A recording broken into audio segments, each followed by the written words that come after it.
Hello everyone, welcome you all to my business studies class, and let us continue the previous topic. In my previous class I have told you about the meaning of marketing as well as the different philosophies which are in trend, and today I am going to start with functions of marketing. Marketing works completely in these 12 functions, and all these functions go step by step. It means ये नहीं कि हम कोई भी इनमें से number 8 वाला point सबसे पहले अटेम्प्ट कर दें, ये वाला फंक्शन पहले परफॉर्म कर दें, फर्स्ट वाला 4th नंबर पर ले आए. Not like that. Everything will go in A hierarchy. So the very first function of marketing, that how marketing works. The main thing is we have to study that how marketing works. The first point is gathering and analyzing market information. Gathering means to collect.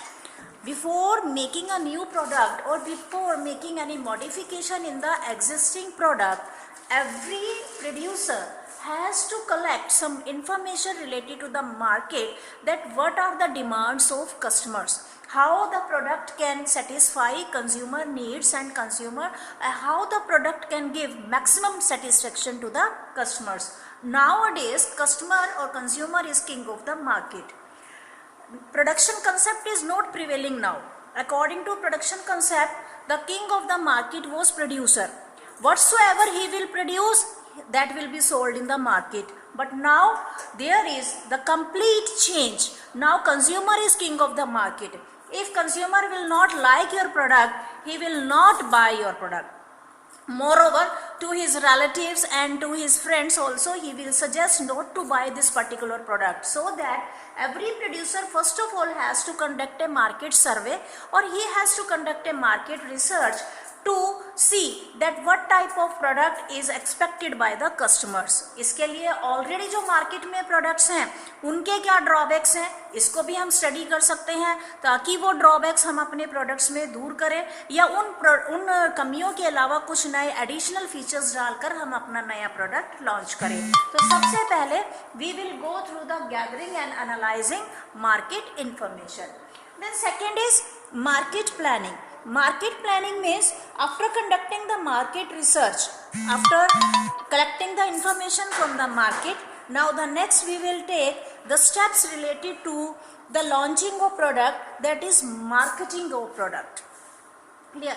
We have to plan about the market, we have to study about the market, that how the product's demand can be increased, the main focus here is to how to increase the sales.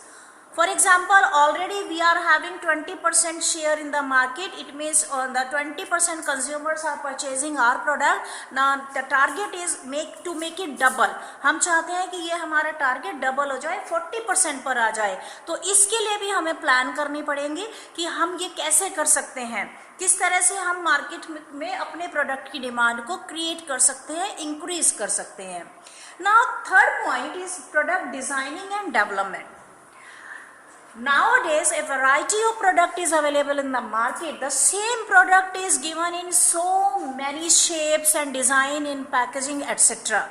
100 ml packing है, 200 ml packing है, या 50 ग्राम की packing है, 100 ग्राम की packing है, like that. तो ये सब डिसीजन भी हमें इसमें लेने हैं कि हमारे प्रोडक्ट का शेप, कलर, डिज़ाइन कैसा होगा, किसमें क्या क्या फीचर्स होंगी, कैसे हम अपने प्रोडक्ट को और भी ज़्यादा अट्रैक्टिव बना सकते हैं, किस तरह से हम अपने प्रोडक्ट की सेल बढ़ा सकते हैं.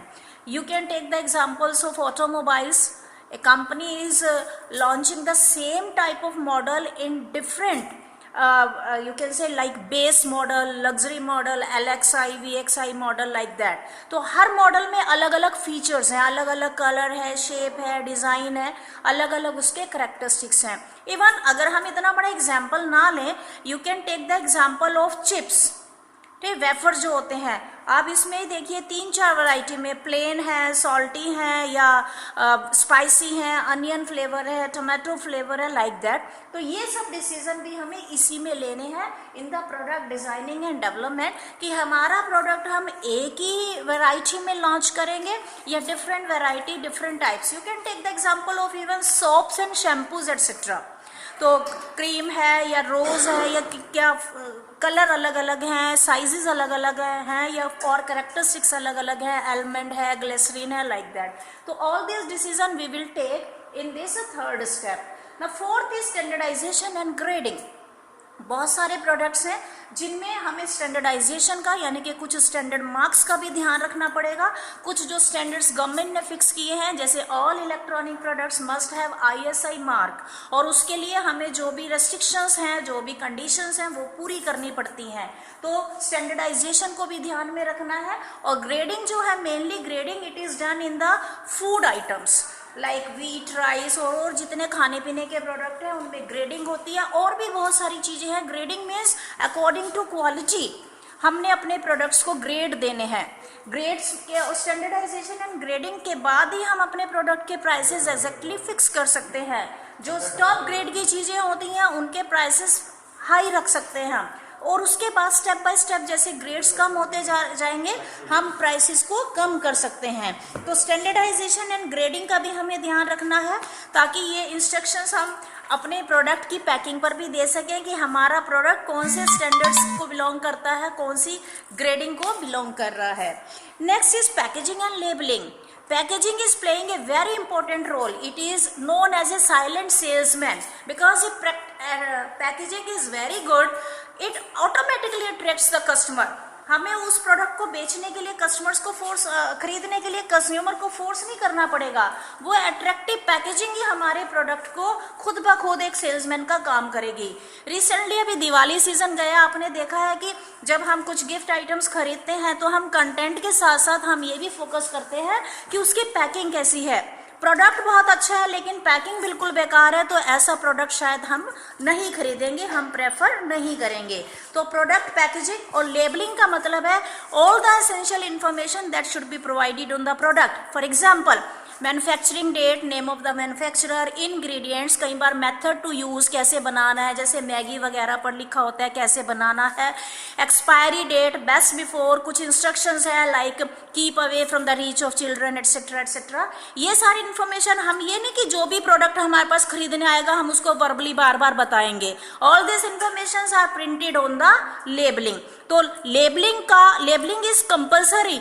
इवन ये हम अपनी मर्जी से नहीं करते हैं. लेबलिंग कोर्ट के लॉज के ऑर्डर्स के हिसाब से लेबलिंग किया जाना कंपलसरी है. हर प्रोडक्ट पर उसकी डिटेल होना जरूरी है. तो next is that is packaging and labelling. After that it is branding. Branding means simply giving a name to the product. Every product nowadays is known by a particular brand in the market. एक time था, मान लीजिए आटा लेना है तो simply हम market में जाके आटा या नमक मांगते थे, लेकिन अब उसमें भी ब्रांड है. टाटा नमक चाहिए, आशीर्वाद आटा चाहिए, माचिस के भी ब्रांड है इवन. तो branding means to fix a particular name of the product and your product will be famous in the market by that name only. Like Rin, Vim, Lux, Sony, BPL, Samsung, ये सब क्या है? ये brand name है. तो branding means अपने product का हमने नाम या पर्टिकुलर मार्क या कोई एक डिजाइन डिसाइड करना है. Then customer support services. हमने मार्केटिंग की डेफिनेशन में किया था कि marketing starts before the production and even it remains continue after the sale also.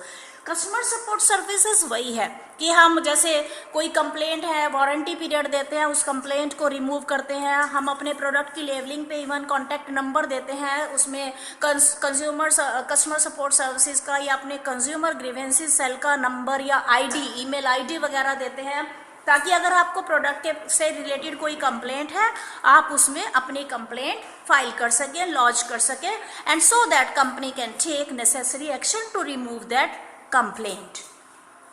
Pricing of product. Every product is sold at a particular price in the market. अब ये इन सब में जो सब खर्चा आएगा that is added in the cost of the product, और उसके बाद हम प्रोडक्ट का प्राइस फिक्स करेंगे कि ये प्रोडक्ट मार्केट में किस रेट पर अवेलेबल होगा.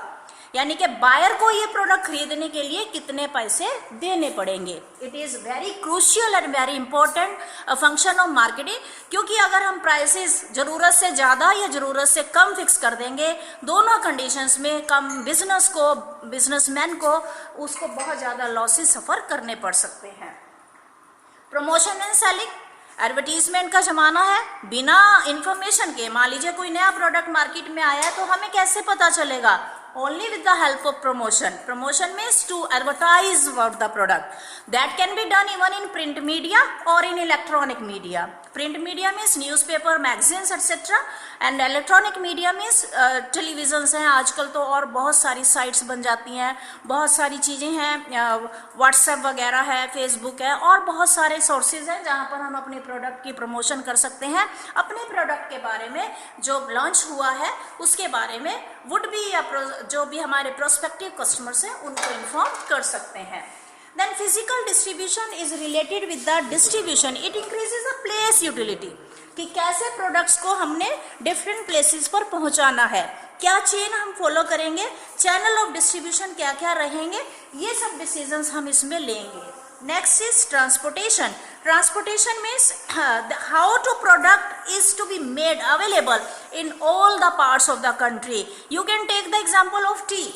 चाय जो है वो सिर्फ असम में उगाई जाती है, दार्जिलिंग में असम में चाय का उत्पादन होता है, लेकिन ऑल ओवर द इंडिया इसका कंजम्पशन होता है। तो this is the transportation only, that it is made available in each and every part of the country.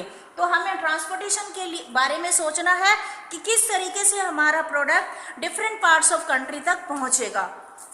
Last is storage and marketing. जरूरी नहीं है जो प्रोडक्ट आज बनकर तैयार हुआ वो आज ही सेल हो जाएगा, हमें वो प्रोडक्ट 2 महीने 4 महीने 1 हफ्ते तक स्टोर करना पड़ सकता है।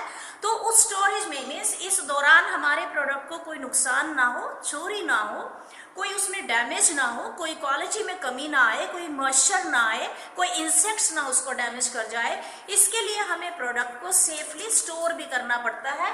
तो इसमें हम अपने प्रोडक्ट को किन वेयर हाउसेज में स्टोर करेंगे, ये डिसीजंस एक बिजनेसमैन को लेने पड़ते हैं। तो ये सारे स्टेप पूरे होने के बाद हमारा मार्केटिंग फंक्शन कंप्लीट होता है। So that's all for today students.